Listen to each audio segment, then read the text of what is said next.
Hello there, and welcome back to Friendonkey Wrestling Season 3. FDW, what is up? I'll tell you what's up, Jose. We're kicking things off in a big, beefy, meaty way with Obafemi. With Obafemi. Yeah, the winner of last week's Battle Royale for #1 contendership. He's and taken to the like mic. He's wasting little time. He wants that match tonight with Carlito. He's calling Carlito out straight away, not wasting any time at all. But it appears that Carlito Doesn't not want coming out. any of it. Obafemi gonna go look for him, perhaps. Oba is rightfully the #1 contendership, and he's marching straight backstage. Bit of mind games, perhaps, on Carlito's part, saying, no, we'll have it on my terms. Well, that was a swift start. I mean, Yeah. Oba coming straight out. Oh, speaking of coming straight out, the still- coffee's wasting little time. Yeah, we were due to see tag action, and the coffee's going straight for Axiom. Now, I kind of understand that the Coffees feel rather upset recently. Fraxium pinning the tag champs last week. The Coffees annoyed that Fraxium getting a shot at Street Profits before they've had their rematch. Well, that shot yet to be confirmed, but with a Well, it wasn't a pinfall title victory shot, but- over the tag team champions. Their names are now I in think- contention, but the Coffees feel like they're owed a rematch. Well, I think that's the contentious part. The Coffees think they should have got their rematch before anyone else got even a look in at the Street Profits, Yeah, so title or we're otherwise. yet to decide, who's going to eventually face the Street Profits, and with SummerSlam looming, I think what better way to settle this than in the ring? And Yeah. I'd almost call it an unofficial #1 contenders match. The fine print's still being worked out backstage. Absolutely, but the Coffees, rather underhanded tactics there, just rush into the ring to do some damage. Well, that's been their MO for a while now. They This is ambush true. the Shield, they've ambushed the Street Profits as Axiom hits that standing moonsault, connects with Mark. Picture perfect, only gets the one. Now, Fraxium have got to be feeling high off their win last week. Yep, their name well and truly back in the conversation. But they've got quite a task here. Former tag team champs, the Coffees, and they're not just the Coffees, they are an annoyed couple of Coffees. Bitter coffees, some might say. Bitter, yeah, it's a bitter cup of coffee. We're not doing some caramel frappe type shit. This is, No. black coffees. Oh no, it's a Black very different kind of coffee. No Big sugar, fat body drop, yeah. No sweetness. just bitter, rancid beans. And there's the episode title. You Rancid should. beans.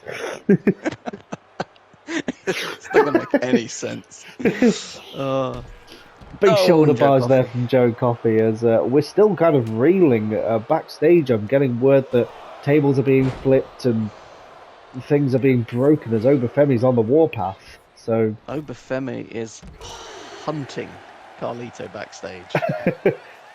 it almost feels a shame to call him a beefy one. We need a different kind of meat.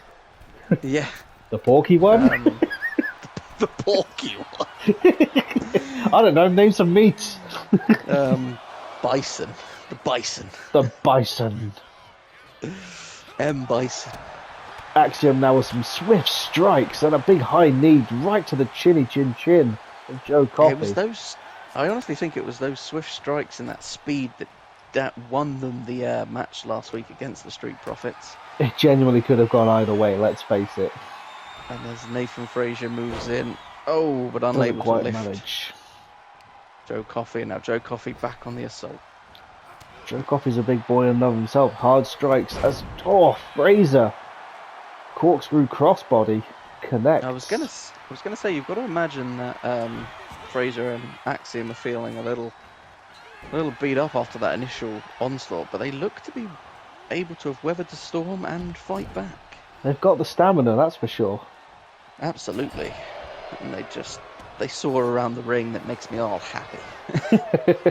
They're Jose's favourite, as Axiom thinks about breaking it up, but Fraser can get it done on his own. I say they're my favourite. I like the entire tag team division so far this season. As Joe Coffey gets himself some screen time. Yep. Don't forget about me. Cheers, Joe. Straight across the hard cam.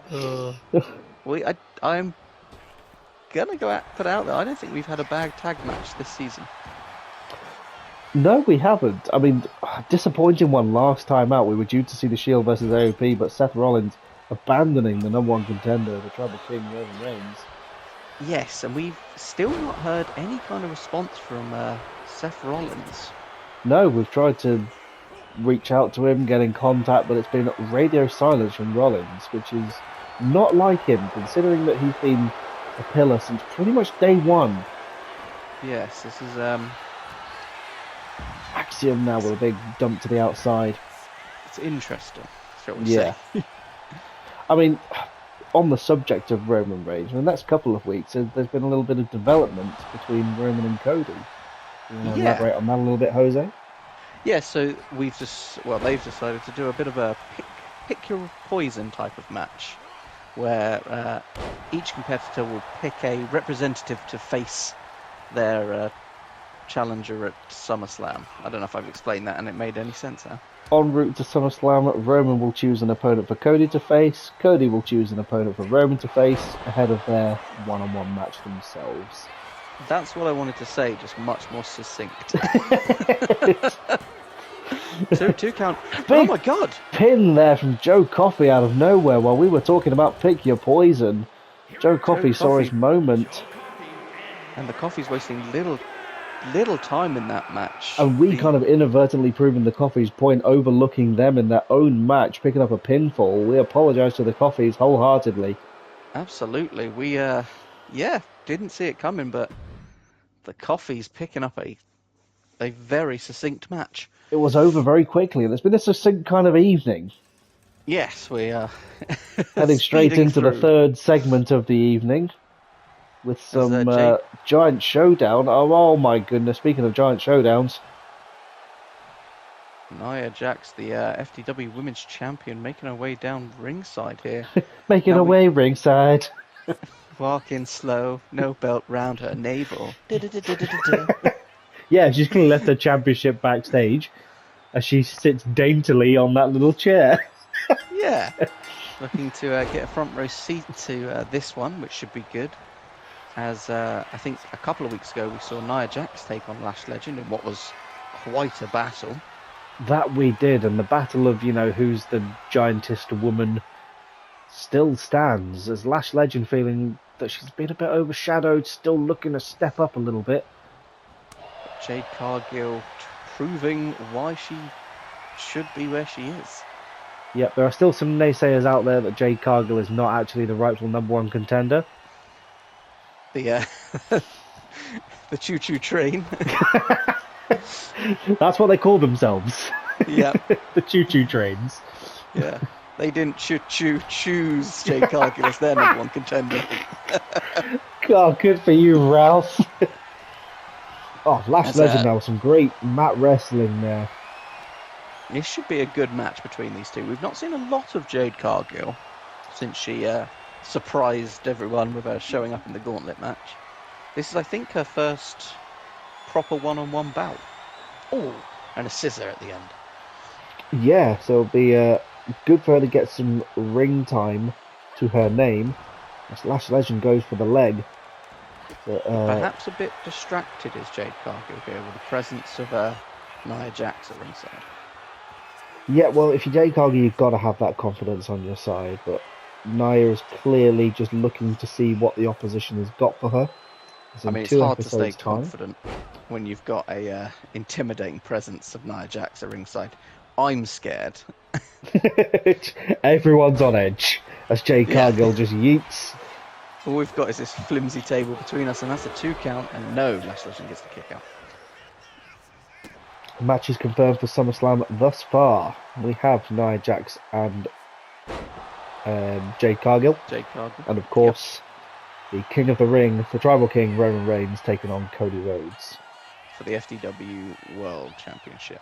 The fine print is still being worked out on the tag division. And of course the Coffees have gone and thrown a wrench into the works in that one. with as their they like to pinfall do. victory this evening. And there's also the circulation of a bunch of other things going around. I mean, what's the ramifications of the hybrid title? Indeed, as Overfemi is still kicking up a storm backstage as Jade Cargill feels the storm coming. Picking up Oh pace. goodness! Oh, Hurricane Nia But has Nia entered the Jax ring. just Doug calls for the bell. leveling Jade Cargill. It's all broken down. Lash Legend staring on in disbelief. A win for Jade Cargill there, but not a win she would have wanted to have, as Nia can't wait till SummerSlam. Yeah, wants to get the damage in early against her opposition. She's let Lash Legend get a few easy licks in, but now Nia is looking to pick the meat off the bones. And she flew into that ring like a runaway truck. She really did. Not a runaway train. That's Wendy Chu. Go straight. Oh, and it's a neck breaker. And Nia Jax now picking the bones of Jade Cargill. Just in a display of dominance from Nia Jax. You want the best? You want this? This evening has been a rather tumultuous one, shall we say. It's been a fustercluck is what it's been. That's the word for it. Full of rancid beans. Bitter rancid beans. I don't even know what Nia's got to be bitter about. This is the first meeting, really, between her and Jade Cargill. As she gets her up for a potential powerbomb. Well, we were and just dumps her down. Busy discussing the power dynamic in the women's division of who's the super powerhouse, and I think Nia Jax overheard us and wanted to prove that it's her. It's her through and through. And is this just a preview of what's to come at SummerSlam after Nia Jax ripped the title away from Tiffany Stratton? And look at that, Doug powerless to separate them as she just bends Jade in half. Yep, folding her up like a pretzel as Jade, fair play to her, looking to push through. Nope, Nia having none of it. Tries to mount a few punches, but Nia is just a force to be reckoned with. That's a display of dominance we don't see very often here in FDW as Nia Jax now gets Jade Cargill up for a potential another powerbomb on the outside. Oh. Brutal powerbomb, and that's all Nia's done with her now. That is all she wrote. Now, I just don't know where we go from here. Well, and on that note, Bronson Reed. Yeah, we alluded to it earlier, and it would appear that Roman Reigns has chosen his challenger for Cody Rhodes, and that is going to be the one and only Big Bronson Reed. Yes, his legacy speaks for itself, but his, reputation somewhat tarnished of late. His current run of form hasn't been the greatest, but I do think I understand where Roman's coming from. Despite Bronson not getting the wins as of late, every match he's in, he causes some damage. Yeah, it's an interesting choice from Roman Reigns. It certainly is, and it could be a big problem for Cody Rhodes here tonight. Yep, all it might do is just soften Cody Rhodes up a couple of weeks out from SummerSlam. As he goes straight for the heart of the FDW champion. Yeah. Former, two-time FDW champion is Bronson Reed? Yes, longest reigning as well. Who knows, down the road he may well be a three-time champion, and this is going to be an interesting sight for Bronson, standing across, actually looking at that championship on someone else for a change. Yeah, watching someone else carry his leather. Yep. The notches on that belt were put there by him. The leather came from the cow he slaughtered. Always nice to see the champion in action. Absolutely. The vision in brown around his waist. It's a beautiful championship. Prestigious. It somehow works with his attire as well. It does. We do make a good belt here on FDW. We'll try.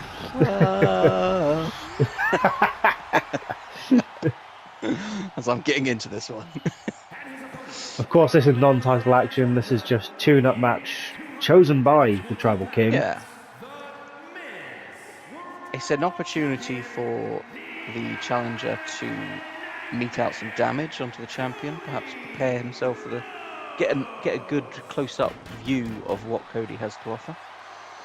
Yeah, because interestingly, we failed to mention it. Roman has actually come down with Bronson Reed here, so he's staying within the vicinity.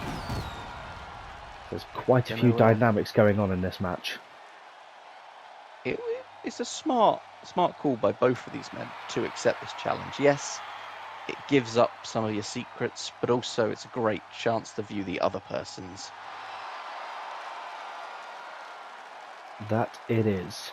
But, you know, next week in the Go Home show, it's going to be Cody's turn to pick an opponent for Roman. And that will be interesting to see who Cody picks for that. I've got a few I think he might pick. The roster is stacked up and down the card as Bronson immediately goes for Cody. Time. You can smell the FDW championship. Yep. Essence of Reed still stitched into that leather belt.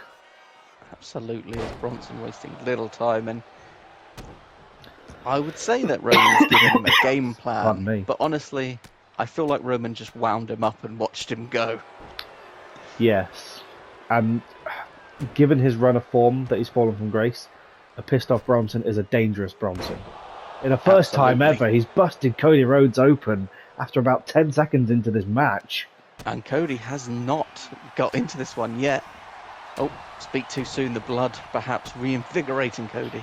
Quick strikes there from the champ. Reversal from Bronson Reed.